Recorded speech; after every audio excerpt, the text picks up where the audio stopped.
नमस्कार, मैं हूं नेहा बेनीवाल और आप देख रहे हैं हलचल इंडिया। बेबाक खबर, तेज असर। और अब खबरें विस्तार से। मुजफ्फरनगर के खतौली थाना पुलिस क्राइम ब्रांच की टीम ने जीरो ड्रग्स अभियान के तहत 12 शराब तस्करों को गिरफ्तार करने में सफलता हासिल की, जिनके कब्जे से 30 लाख रुपए की शराब भी बरामद हुई। उत्तर प्रदेश के मुजफ्फरनगर जनपद की क्राइम ब्रांच व खतौली कोतवाली पुलिस ने मंगलवार को अवैध शराब कारोबारियों पर शिकंजा कसते हुए 12 अंतर्राज्यीय अवैध शराब गैंग से जुड़े सदस्यों को गिरफ्तार करने के साथ ही बड़े शराब के रैकेट का भंडाफोड़ किया है। पुलिस ने इस दौरान अंतर्राज्यीय अवैध शराब गैंग के सदस्यों से 2 कार, 7 बाइक के साथ तैयार अवैध शराब व हॉलमार्क और अंग्रेजी देसी शराब की भारी मात्रा में बोतलें और अवैध शराब बनाने का केमिकल भी बरामद किया है, जिसकी कीमत लगभग 30 लाख रुपए बताई जा रही है। पुलिस की माने तो आगामी 2022 के विधानसभा चुनाव को लेकर यह गैंग शराब की बड़ी खेप को तैयार कर रहा था, जिस पर वक्त रहते पुलिस द्वारा शिकंजा कस दिया गया है। दरअसल मामला मुजफ्फरनगर जनपद के खतौली कस्बे का है, जहाँ पर पुलिस टीम ने मुखबिर की सूचना पर मोहल्ला यमुना विहार में छापेमारी करते हुए एक मकान से 12 अंतर्राज्यीय अवैध शराब गैंग के सदस्य नरेश, जीतू, पीयूष, अजय, अमित, सुमित, सोमदेव, अशोक, राकेश, सुनील, सचिन और रवि निवासीगण मेरठ, मुजफ्फरनगर, देहरादून और बागपत को गिरफ्तार किया है। पुलिस ने मौके से 2 कार, 7 बाइकों के साथ 30 लाख रुपए कीमत की तैयार अवैध शराब का जखीरा और ढक्कन, रैपर, होलोग्राम, अंग्रेजी व देसी शराब की विभिन्न ब्रांड की बोतलें भी बरामद की है। आला अधिकारी की माने तो अगर ये माल मार्केट में बेचा जाता तो इससे लगभग 1 करोड़ 20 लाख रुपए की सरकारी राजस्व की हानि होती। आपको बता दें कि आगामी 2022 के विधानसभा चुनाव को लेकर यह अंतर्राज्यीय अवैध शराब गैंग भारी मात्रा में शराब का जखीरा तैयार कर रहा था। इतना ही नहीं, इस अंतर्राज्यीय अवैध शराब गैंग के तार उत्तर प्रदेश से लेकर उत्तराखंड और हरियाणा से लेकर पंजाब तक कई प्रदेशों से जुड़े हुए हैं। बहरहाल पुलिस ने इस गैंग के सभी 12 आरोपियों को पूछताछ के बाद जेल भेज दिया है। तो वहीं अब पुलिस की जांच के दायरे में आबकारी विभाग भी आ गया है, क्योंकि यहां से मिले माल पर सरकारी मार्का लगा हुआ है, जिसकी पुलिस टीम जांच कर रही है। देखिए, एक आगामी चुनाव के मद्देनजर जो मुजफ्फरनगर पुलिस और मुजफ्फरनगर एक्साइज टीम और हम सब लोग की ज्वाइंट टीम्स लगी हुई थी, और इसमें हम लोगों ने एक इंटरस्टेट गैंग पकड़ा है जो कि आगामी चुनाव के चलते एक ज़्यादा सक्रिय हो गया था और बड़े तादाद पे शराब बना के बेचने का उनका प्रयास था। इसमें जो इंटरस्टेट गैंग पकड़ा गया है, ये जनपद हरिद्वार, जनपद मुजफ्फरनगर और अलीगढ़ के इनसे क्या कहते हैं रैपर, ढक्कन, होलोग्राम्स बरामद हुए हैं। और इनका जो टारगेट था वो ये था कि इनसे ईएनए भी बरामद हुआ है। 1.5 लाख से अधिक रैपर बरामद हुए, 1 लाख से अधिक ढक्कन बरामद हुए, 300 लीटर से ज़्यादा ईएनए बरामद हुआ है। उसके अलावा जो ये मिलाने के लिए और शराब को तैयार करने के लिए जो कलर या डाई यूज़ करते हैं, ईएनए यूज़ करते हैं। फिर जो टंकियाँ और जो मोटर्स और जो आरओ मशीन्स और जो ढक्कन को सील करने के लिए जो मशीन्स यूज़ होती हैं, वो सारी चीज़ें इनसे मतलब एक पूरा एपरेटस बरामद हुआ है, जिसके माध्यम से ये क्या कहते हैं शराब बना के उसको सरकारी डिस्टिलरी या प्राइवेट डिस्टिलरी की क्या कहते हैं बॉटल के रूप में तैयार करके बाद में वो सरकारी ठेके पे बिक सके, उस हिसाब से तैयार कर रहे थे। और वो सारी चीज़ें पूर्ण रूप से फेक हैं। वो पूरा गैंग आज पकड़ा गया है। इसमें 12 लोग हमने गिरफ्तार किए हैं, जिसमें मुख्य अभियुक्त जो है उसको 2019 में भी मुजफ्फरनगर पुलिस ने इसी प्रकार के गैंग में बंद किया था। इसके साथ साथ इसमें हमने 9 गाड़ियां बरामद की हैं, जिसमें 2 4 व्हीलर हैं और 7 2 व्हीलर्स हैं। और ये जो पूरा बरामदगी है, ये लगभग अगर ये शराब बन के मार्केट में उतरती तो 1 करोड़ 20 लाख रुपए की तो केवल ये शराब होती है, और 30 लाख से अधिक का तो ये सामान ही है, तो 1.5 लाख से अधिक की ये रिकवरी है।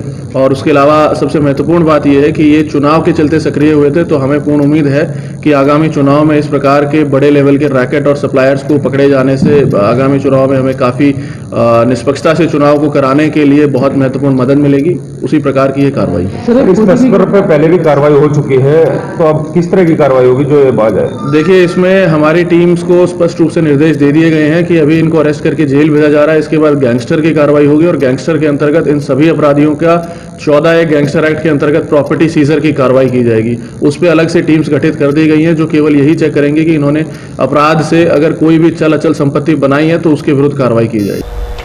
शामली के झिझाना पहुंची भारतीय जनता पार्टी की राष्ट्रीय उपाध्यक्ष व उत्तराखंड की पूर्व राज्यपाल बेबी रानी मौर्य का जोरदार स्वागत किया गया। भारतीय जनता पार्टी की राष्ट्रीय उपाध्यक्ष और उत्तराखंड की पूर्व राज्यपाल बेबी रानी मौर्य का जोरदार स्वागत किया गया। शामली जनपद के झिंझाना स्थित फार्म हाउस पर पहुंची भारतीय जनता पार्टी की राष्ट्रीय उपाध्यक्ष और उत्तराखंड की पूर्व गवर्नर बेबी रानी मौर्य का भाजपा कार्यकर्ताओं के द्वारा फूलमाला पहनाकर जोरदार स्वागत किया गया। आपको बता दें कि झिंझाना के ऊन रोड पर स्थित फार्म हाउस में भारतीय जनता पार्टी की राष्ट्रीय उपाध्यक्ष और उत्तराखंड की पूर्व राज्यपाल बेबी रानी मौर्य अनुसूचित मोर्चा के जिला सम्मेलन में मुख्य अतिथि के रूप में पहुंची थी। जहां उन्होंने सभा को संबोधित करते हुए कहा कि जो बोलते हैं कि भारतीय जनता पार्टी ने अच्छे दिन का वादा कर जनता के साथ छल किया है, मैं उनसे पूछना चाहती हूं कि 50-60 साल से कांग्रेस का राज था, क्या कांग्रेस ने अनुसूचित जाति, जनजाति और अन्य वर्ग की महिलाओं की चिंता की? और आज वही कांग्रेस सत्ता हड़पने को बोल रही है कि लड़की हूँ लड़ सकती हो, जिन्हें 60 सालों से लड़कियों और महिलाओं की कोई फिक्र नहीं थी। आज मोदी जी ने स्वच्छ भारत अभियान के तहत घर घर शौचालय बनवा दिए, प्रधानमंत्री आवास योजना के तहत गरीबों को मकान आवंटित किए। यह अच्छे दिन नहीं है तो और क्या है? जनता को फ्री राशन मिल रहा है, मुख्यमंत्री सामूहिक विवाह योजना के तहत बहन बेटियों की शादियां हो रही हैं, और यह अच्छे दिन नहीं है तो क्या है? और उन्होंने कहा कि बाबा साहब भीमराव अंबेडकर ने जो संविधान हमें दिया है, योगी जी और मोदी जी उसके तहत कार्य कर रहे हैं, और बाबा साहब के 5 स्थानों को पंचतीर्थ का दर्जा मोदी सरकार ने दिया है। और कहा कि योगी और मोदी के हाथों को मजबूत करने के लिए आप सबको 2022 के विधानसभा चुनाव में भारतीय जनता पार्टी को वोट करना है। 2022 में चुनाव आ गया है, भारतीय जनता पार्टी चुनाव लड़ रही है, मोर्चे का ये सम्मेलन है। हमारे जितने भी दलित भाई बहन हैं जो आज हताश है, निराश है, जिन पर उनका भरोसा था उन्होंने उनको भरोसा तोड़ा, तो ऐसे सभी दलित भाई बहनों को आज हमने भारतीय जनता पार्टी में जोड़ा भी है और उनको एक संदेश भी दिया है कि आपका मान सम्मान, आपका विकास, आपकी उन्नति भारतीय जनता पार्टी में संभव है। इसी के लिए हम काम। कितने लोगों को सदस्य दिलाएगी आज जो नवनियुक्त? आज लगभग 150-200 लोगों की सदस्य। मैम, जो मतलब गठबंधन एक तैयार हो रहा है लोक दल का, सपा का, सुहेलदेव समाज पार्टी का, क्या लग रहा है, क्या किस हम हद तक चुनाव जीत रहे हैं? भारतीय जनता पार्टी चुनाव जीत रही है और 300 के ऊपर ही जीत रही है। सर ये मैम ये नारा तो वे भी दे रहे हैं कि हमारी गठबंधन की देने दो, सरकार बनने वाली। आप खुद देख लेना। आज पूर्व में राज्यपाल रही और भारतीय जनता पार्टी की राष्ट्रीय उपाध्यक्ष आदरणीय बेबी रानी मौर्य जी का आज यहाँ पर कार्यक्रम था और उसके लिए भारतीय जनता पार्टी 80 मोर्चे के द्वारा कार्यक्रम आयोजित किया गया। कितने लोगों को आज सदस्यता दिलाई गई? आज भारतीय जनता पार्टी 80 मोर्चे के द्वारा लगभग 1500 एसटी समाज के अपने साथियों को भारतीय जनता पार्टी सदस्य ग्रहण कराई। सर क्या लग रहा है कि भाजपा के खिलाफ एक बड़ा गठबंधन तैयार हो गया है, समाजवादी पार्टी, सुहेलदेव समाज पार्टी, लोकदल, क्या लग रहा है सर? में दावे कर रहे हैं कि 300 पार होंगे। इससे पहले भी इस प्रकार के बहुत गठबंधन हुए हैं, लेकिन उत्तर प्रदेश की जनता इस प्रकार के सभी दोगलो चेहरों को पहचान चुकी है और भारतीय जनता पार्टी ने बिना कोई जाति बिरादरी देखे उत्तर प्रदेश के अंदर जिस प्रकार से कार्य किया है और उत्तर प्रदेश के अंदर इस प्रकार से विकास की लहर दौड़ रही है। आज यहाँ पर एससी समाज का उपस्थित जन सैलाब और ये समर्थन ये साबित कर रहा है कि उत्तर प्रदेश के अंदर दोबारा पूर्ण बहुमत की सरकार लौट रही है। जय श्री राम। सर हमारे चैनल के माध्यम से अपने समर्थकों को क्या संदेश देना? संदेश तो मैं अलग से क्या दूं, ये उत्तर प्रदेश की जनता, यहाँ पर उपस्थित संत समाज और हमारे एससी समाज के साथी, ये सभी जन सैलाब ये संदेश दे रहे हैं कि विकास की लहर और ये हिंदुत्व की लहर, और अयोध्या पर काम हो चुका है, काशी पर काम हो चुका है, वो अयोध्या पर भगवान श्री कृष्ण के वो जन्मस्थली पुनः लौटाने के लिए उत्तर प्रदेश के अंदर भारतीय जनता पार्टी सरकार पुनः लौट रही है। ये संदेश मैं देना चाहता हूँ। सहारनपुर के सड़क दूधली में पूर्व एमएलसी आशु मलिक का ढोल नगाड़ों के साथ जोरदार स्वागत हुआ। सहारनपुर के निष्काम ऑफिस पर स्थित सड़क दूधली में समाजवादी पार्टी कार्यकर्ताओं व सड़क दूधली के नगर वासियों ने डॉक्टर मोहम्मद मुस्तकीम की अध्यक्षता में पश्चिम उत्तर प्रदेश की कद्दावर नेता पूर्व एमएलसी आशु मलिक का फूल मालाएं और ढोल नगाड़ा बजाकर जोरदार स्वागत किया। इस दौरान पूर्व राज्य मंत्री आशु मलिक ने कहा कि सड़क दूधली वासियों ने जो स्वागत किया है, मैं उसके लिए सभी साथियों को मुबारकबाद देता हूं। आशु मलिक ने कहा कि प्रदेश की जनता बदलाव चाहती है। सहारनपुर से लेकर लखनऊ तक पूरे उत्तर प्रदेश में समाजवादी का जन सैलाब रोड पर उतर चुका है। अगले आने वाले 2022 के चुनाव में समाजवादी की सरकार होगी। मैं अर्जुन पंडित, जिला अध्यक्ष समाजवादी पार्टी लोहिया वाहिनी सहारनपुर। आज ग्राम सड़क दूधली में डॉक्टर साहब के यहाँ पर एक कार्यक्रम समाजवादी पार्टी के द्वारा स्वागत कार्यक्रम रखा हुआ है और स्वागत कार्यक्रम में मेरे साथ साथी बड़े भाई सचिन शर्मा जी जिला उपाध्यक्ष हैं समाजवादी लोहिया वाहिनी से, भाई नवाब अली जी जिला महासचिव है, भाई मोहित त्यागी जी कोषाध्यक्ष है समाजवादी लोहिया वाहिनी में, इरशाद सलमानी जी समाजवादी पार्टी के महानगर अध्यक्ष, और शेर खान भाई, डॉक्टर शहनवाज भाई, आरिफ भाई, तमाम साथी हैं यहाँ पर। हम आशु मलिक जी का स्वागत के लिए यहाँ पर खड़े हैं। ऐसा जनता बदलाव चाहती है। सड़क पे गाजीपुर से लेकर लखनऊ तक और तमाम 9 चरणों में हमने जो जन सैलाब पूर्वांचल में देखा है, तो पश्चिम से भी बहुत बड़ी तादाद में समाजवादी पार्टी सीट जीतने जा रही है और प्रचंड बहुमत में समाजवादी की सरकार बनने जा रही है। मुजफ्फरनगर के खतौली विधानसभा क्षेत्र के गांव जसोला में बाबा भीमराव अंबेडकर की प्रतिमा हटाए जाने का विरोध करते हुए आजाद समाज पार्टी के कार्यकर्ताओं ने हंगामा किया। मुजफ्फरनगर के खतौली विधानसभा क्षेत्र के गांव जसोला में बाबा साहब भीमराव अंबेडकर की 40 सालों से प्रतिमा लगी हुई थी, जहां ग्रामीणों का आरोप है कि कुछ सत्ताधारी लोग अब उस प्रतिमा को हटवाना चाहते हैं। अपने महापुरुषों का अपमान बिल्कुल बर्दाश्त नहीं किया जाएगा। इस दौरान भीम आर्मी एकता मिशन के कार्यकर्ताओं ने कहा कि यदि ऐसा होता है तो भीम आर्मी एकता मिशन और आजाद समाज पार्टी मिलकर आंदोलन करेगी कि पूरी जिम्मेदारी पुलिस प्रशासन की होगी। जीएसटी पर लगातार बढ़ाई जा रही दरों के विरोध में सहारनपुर के देवबंद उप जिलाधिकारी को व्यापार मंडल द्वारा ज्ञापन सौंपा गया। जीएसटी विभाग द्वारा लगातार आवश्यक वस्तुओं पर दरें बढ़ाई जाने पर उद्योग व्यापार प्रतिनिधि मंडल उत्तर प्रदेश द्वारा 4 सूत्रीय ज्ञापन देवबंद उप जिलाधिकारी के माध्यम से केंद्रीय वित्त मंत्री को भेजा गया। व्यापारी दीपक गर्ग ने बताया कि आज यह ज्ञापन उप जिलाधिकारी के माध्यम से 4 सूत्रीय ज्ञापन वित्त मंत्री भारत सरकार को भेजा गया है। ज्ञापन में कहा गया कि जीएसटी लगाते समय सरकार ने वायदा किया था कि पर्याप्त कलेक्शन होने पर जीएसटी की दरें कम की जाएंगी। कोरोना वायरस जैसी महामारी के बाद भी सरकार के पास उम्मीद से ज्यादा जीएसटी कलेक्शन प्राप्त हुआ है। मेरा नाम दीपक कुमार गर्ग। ज्ञापन दिया गया दीपक जी, किस विषय पे दिया गया ज्ञापन? हमने आज एसडीएम महोदय के जरिए वित्त मंत्री श्री निर्मला सीतारमण जी को 4 सूत्रीय मांगों का ज्ञापन भेजा है। क्या क्या मांगों को लेकर? जैसे पैकिंग के बॉक्स पर 12% से 18% जीएसटी, सराफे पे 3% से 5% जीएसटी, रेडीमेड पे 5% से 12% जीएसटी दरें बढ़ाने की जो गवर्नमेंट की वो चल रही है उसके विषय में हमने मांग पत्र, फुटवेयर पे 5% से 12% करने जा रही है जो गवर्नमेंट, उसके लिए हमने मांग पत्र भेजा है। जिला कृषि औद्योगिक प्रदर्शनी मुजफ्फरनगर में कवि सम्मेलन का आयोजन किया गया, जिसमें प्रख्यात कवियों ने अपनी कविताएं पेश की। मुजफ्फरनगर की जिला कृषि औद्योगिक प्रदर्शनी में आयोजित कवि सम्मेलन में विख्यात कवियों ने अपनी कविताओं का जलवा बिखेरा। इस दौरान जिलाधिकारी चंद्रभूषण सिंह की धर्मपत्नी डॉक्टर अंजना सिंह ने अपनी कविताएं प्रस्तुत की, जहां सभी ने कविताओं को काफी सराहा। कवि सम्मेलन में प्रमुख कवियों ने शिरकत की और अपनी कविताएं प्रस्तुत की। इस दौरान भारी संख्या में श्रोतागण भी मौजूद रहे। फौजी की बेटी हूँ, शायरी सी होती। वतन से प्यार करने का मेरा जज्बा निराला है, वतन से प्यार करने का मेरा जज्बा निराला है। मैं अपने दिल की धड़कन में तिरंगा लेके चलती हूँ। अब मैं इलाहाबाद से हूँ, इलाहाबादी हूँ सांसों में, मैं गंगा लेके चलती हूँ। बहुत शुक्रिया।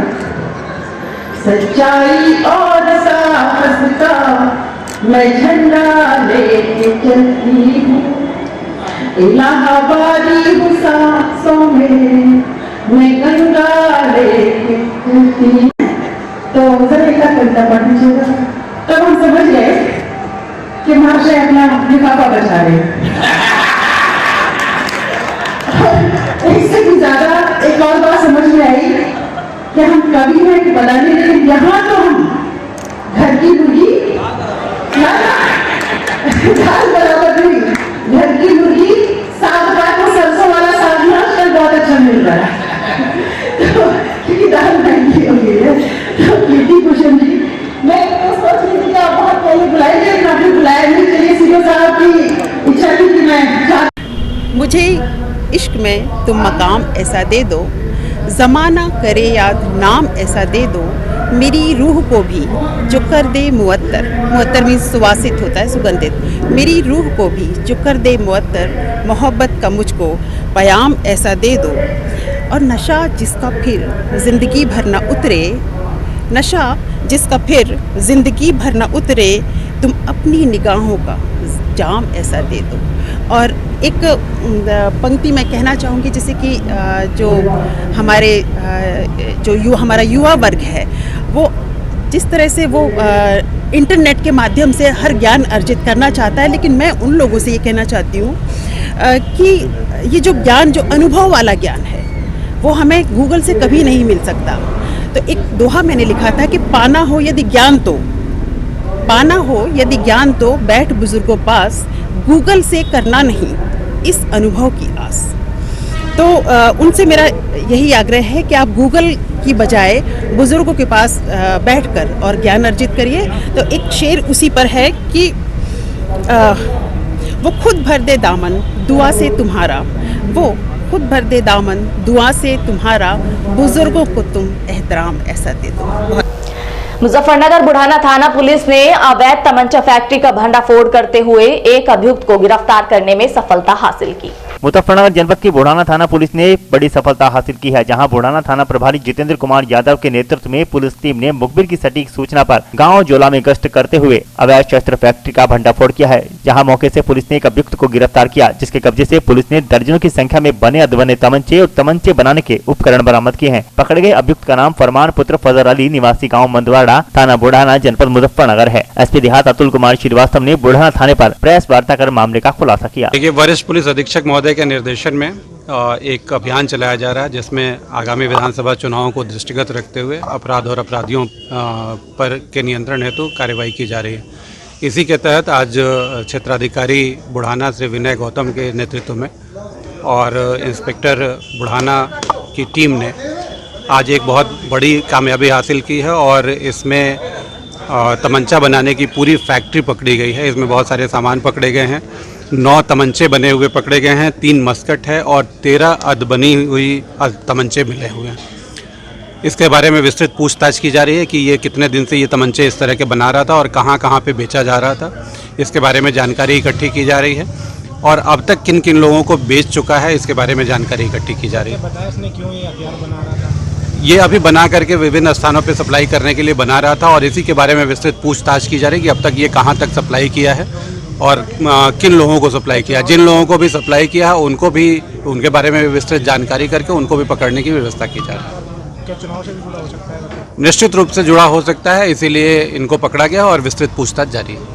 मुजफ्फरनगर के मीरापुर विधानसभा से कांग्रेस के प्रबल दावेदार मियां नसीम ने अपने आवास पर एक बैठक का आयोजन किया।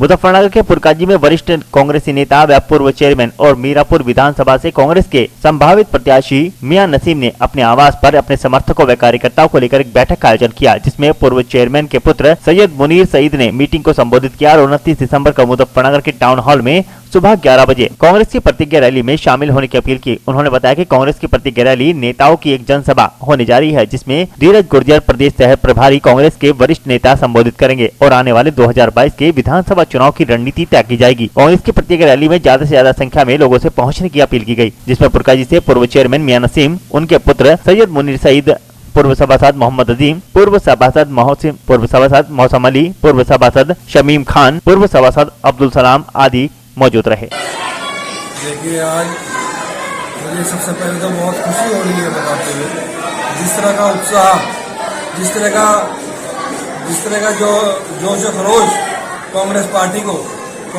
की तरह के लिए दिख रहा है। आज हर नौजवान और हर बुजुर्ग और हमारे हर साथी के जबान पर कांग्रेस पार्टी का जो नाम नजर आ रहा है, वो एक कहीं ना कहीं परिवर्तन की, जो बदलाव की राजनीति की बात आ रही है, वो कांग्रेस पार्टी की जो पार्टी बदलाव की बात आ रही है, वो कांग्रेस पार्टी की आ रही है। ऐसे में आज एक कार्यक्रम रखा गया, जो एक कांग्रेस पार्टी का प्रतिज्ञा सम्मेलन, जो कांग्रेस पार्टी की प्रतिज्ञा रैली जो चली आ रही है, वो अब आज मुजफ्फरनगर आपके बीच पहुंचे।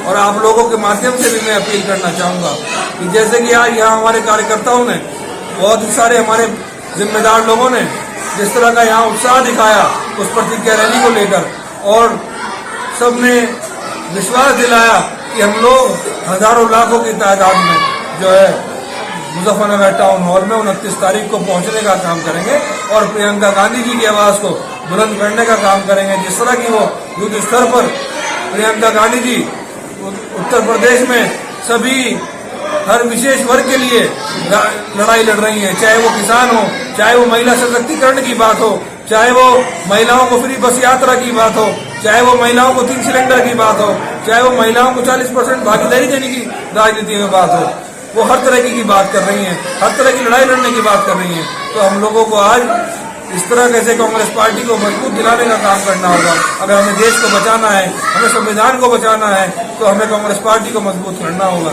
और आपके माध्यम से अपील भी करना चाहूँगा कि सब लोग ज़्यादा से ज़्यादा तादाद में 29 तारीख के अंदर टाउन हॉल मुजफ्फरनगर में ज़्यादा तादाद में पहुँचे और प्रियंका गांधी जी के हाथ को मजबूत करें और कांग्रेस पार्टी की आवाज़ को बुलंद करने का काम करें। मुजफ्फरनगर के मंसूरपुर में राष्ट्रीय लोकदल के राष्ट्रीय अध्यक्ष जयंत चौधरी के 43वें जन्मदिन पर कार्यकर्ताओं ने एक कार्यक्रम का आयोजन किया। मुजफ्फरनगर के मंसूरपुर में राष्ट्रीय लोकदल के राष्ट्रीय अध्यक्ष चौधरी जयंत का 43वां जन्मदिन हर्षोल्लास के साथ मनाया गया। इस दौरान राष्ट्रीय लोकदल के नेता व पूर्व जिला अध्यक्ष अजीत राठी, संजय राठी, पूर्व जिला पंचायत सदस्य दिनेश रणधावा, करण बालियान, दौलतपुर रामनिवास शर्मा, अंकित राठी, कुलदीप राठी, प्रदीप राठी के आवास पर केक काटकर एक दूसरे को केक खिलाया गया और राष्ट्रीय लोकदल के राष्ट्रीय अध्यक्ष चौधरी जयंत की दीर्घायु की कामना की गई। आज हमारे राष्ट्रीय लोकदल के राष्ट्रीय अध्यक्ष आदरणीय हमारे नेता, सबके नेता, नौजवानों के सालों की धड़कन आदरणीय जन्मदिन मनाया जा रहा है और इस अवसर पर प्रभु से, परमात्मा से उनके स्वास्थ्य की कामना की और इस बार ज़्यादा ना कुछ कहते हुए जयंत चौधरी की सरकार। तो जिस तरीके से लोकदल का परिवार बढ़ रहा है तो क्या कहेंगे कि आने वाले तरह से बिल्कुल एक तरह से जो है आप ये देखो ये सब आस्था जो है माननीय जयंत चौधरी में और बहुत उम्मीद किसानों को, नौजवानों को, बेरोजगारों को हमारे नेता आदरणीय जयंत चौधरी जी है पूरी होंगी और इस बार राष्ट्रीय लोकदल का परचम लहराएगा। मुजफ्फरनगर के पुरकाजी ब्लॉक में चल रहे आधार केंद्र पर लोगों ने समस्याएं रखी और जन सेवा केंद्र पर आधार कार्ड बनवाने की मांग की। मुजफ्फरनगर के पुरकाजी विकास खंड में आधार कार्ड बनवाने आए लोगों की भीड़ काफी दिखाई दी, जहां पर पूरे पुरकाजी ब्लॉक में एक ही आधार कार्ड मशीन लगी हुई है, जिससे लोगों को काफी परेशानियां झेलनी पड़ती हैं। लोगों ने मांग की है कि जिस तरह पहले आधार कार्ड बन रहे थे उसी तरह जन सेवा केंद्रों पर आधार कार्ड की मशीनें लगाई जाएं, ताकि जनता को सुविधाएं हो सके। यहाँ आधार कार्ड बनवाने के लिए आई तो 3 दिन से मतलब आ ही रहे हैं। समस्या मेरी भी है और सबकी है। पहले तो ये जनसेवा केंद्र पर किसी पे बन जाते, अब यहाँ बनने से बहुत बड़ी समस्या खड़ी होगी। यहाँ भीड़ ज्यादा रहती है, नंबर आते नहीं, लोग परेशान है, नुकसान ही नुकसान है। हम ये चाहते हैं ये पहले की तरह ही बनने लगे, पर जैसे पहले बनने थे कहीं भी जनसेवा केंद्र पर गाँव में भी होता वहाँ भी बन जाते। इससे बहुत बड़ी समस्या खड़ी होगी। नंबर 1 आदमी अपना काम छोड़कर चला है। नंबर 2 पेट्रोल भी फूकता ही होगा, प्रदूषण भी बढ़ता ही होगा, पैसा भी खर्च हो रहा, सड़क पर भीड़ हो रही, एक्सीडेंट भी होंगे, कुछ लोग अनैडी है आने में मतलब असमर्थ है। दूसरा सब बाइक नहीं चला सकते, सबके घर की नहीं, रोड पर भी भीड़ होगी और ये भी समस्या, काम भी छोड़ दिया, प्रदूषण भी हो रहा। नहीं बढ़ा जैसे पहले बने थे कहीं भी किसी भी जनसेवा केंद्र पे।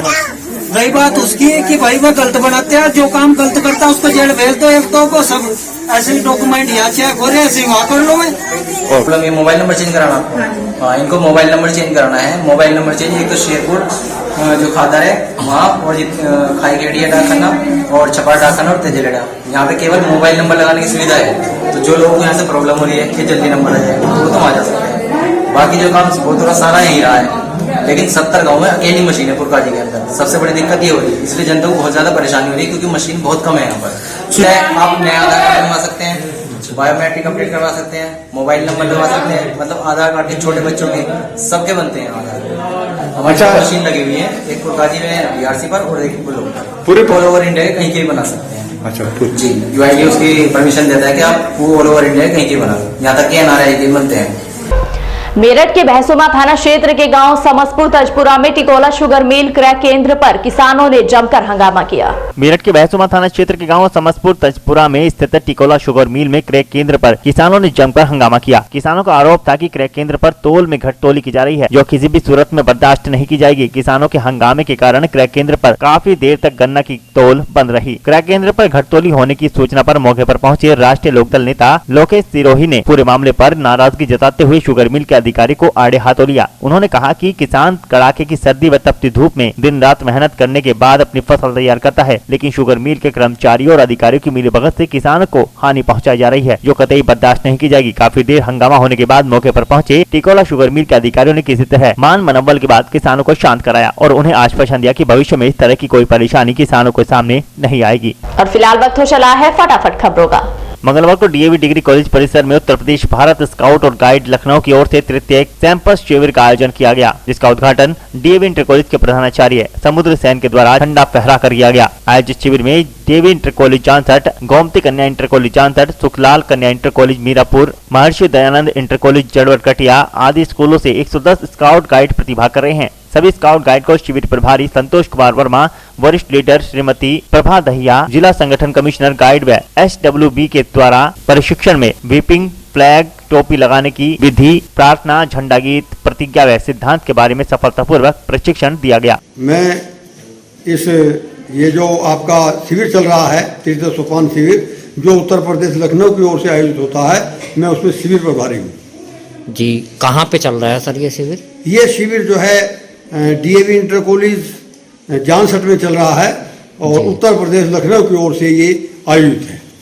अच्छा जी, कितने दिवसीय है? इस शिविर में ये 5 दिवसीय शिविर है और इसमें जो बच्चा प्रवेश से लगा करके और प्रथम, द्वितीय और तृतीय सोपान द्वितीय सोपान तक उत्तीर्ण करता है, वो तृतीय सोपान में प्रतिभा करता है और इसमें बच्चे का सर्वांगीण विकास होता है और बच्चों की आदत में सुधार करके उन्हें एक देश का अच्छा नागरिक बनाने की ट्रेनिंग दी जाती है, जिसमें पायनियरिंग शिक्षा है, जिसमें इस प्रकार की बातें सिखाई जाती है कि वो अपने परिवार में, अपने समाज में और अपने देश में रह करके सेवा कर सके और कुछ भलाई के कार्य कर सके। इसी का इसका उद्देश्य है हर समय तैयार रहना। स्काउट गाइड का सिद्धांत है हर समय तैयार रहना और हर समय ये किसी ना किसी अच्छे काम के लिए, भलाई के लिए ये तैयार रहता है। तो ये प्रशिक्षण जो है, हम जो द्वितीय सोपान के हमारे स्काउट और गाइड्स हैं, उसके बाद में तृतीय सोपान का प्रशिक्षण है और इसके तुरंत बाद राज्य पुरस्कार अवार्ड के लिए इनको फॉर्म भरवाए जाते हैं और राज्य पुरस्कार जब ये बच्चा कर लेता है, उसके बाद में फिर राष्ट्रपति अवार्ड के लिए हम लोग तैयार करते हैं, जो कि हमारे ऊपर केंद्र में होता है।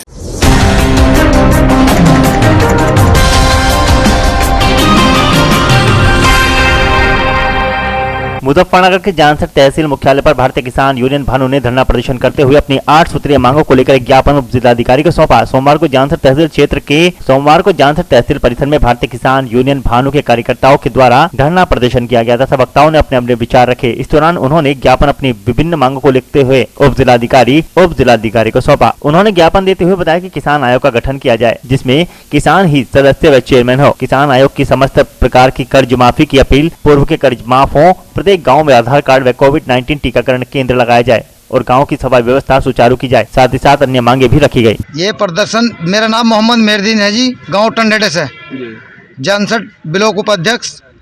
और ये प्रदर्शन जो था, ये एक तो बच्चों को गांव में आंगनवाड़ी पोषण आहार स्कूल में नहीं बांटती। आज तक उनको 3 से 6 वालों को राशन पोषण आहार नहीं मिल पाया उनकी तरफ से।